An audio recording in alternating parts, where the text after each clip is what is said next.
Chicken आधा kilo, चने की दाल आधी प्याली, नमक हसब जायका, अदरक 2 इंच का टुकड़ा, लहसुन के जुए 4 से 6 अदद, प्याज 1 अदद, टमाटर 3 से 4 अदद, दही 2 खाने के चम्मच, पुसी हुई लाल मिर्च 1 खाने का चम्मच, हल्दी आधा चाय का चम्मच, सफेद जीरा 1 चाय का चम्मच, मेथी दाना चंद दाने कट्टी हुई, काली मिर्च आधा चाय का चम्मच, बड़ी हरी मिर्चें 3 से 4 अदद, हरा धनिया आधी गुट्ठी, कुकिंग ऑयल 4 खाने के चम्मच।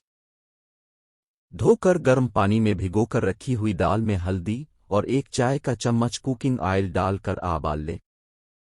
कड़ाही में कुकिंग ऑयल में मेथी दाना और जीरा डालकर कड़कड़ा लें और प्याज को नरम होने तक फ्राई करें। फिर कुचला हुआ लहसुन 4 खाने के चम्मच पानी के साथ और साबित टमाटर डालकर ढक दें। जब टमाटर उदे गिले हो जाए तो इसमें नमक और लाल मिर्च डाल दें और इसे इतनी देर भूनें कि टमाटर का पेस्ट बन जाए। फिर चिकन डालकर तेज आंच पर इतनी देर भूनें कि घी अलहदा हो जाए। फिर इसमें दही को 1/4 प्याली पानी के साथ फेंट कर डालें और ढककर हल्की आंच पर रख दें।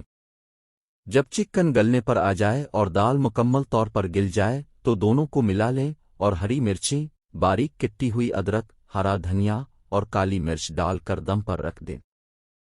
इस मुनफरिद कड़ाही को डिश में गर्म गर्म निकाल कर नान या रोटी के साथ शुरू करें।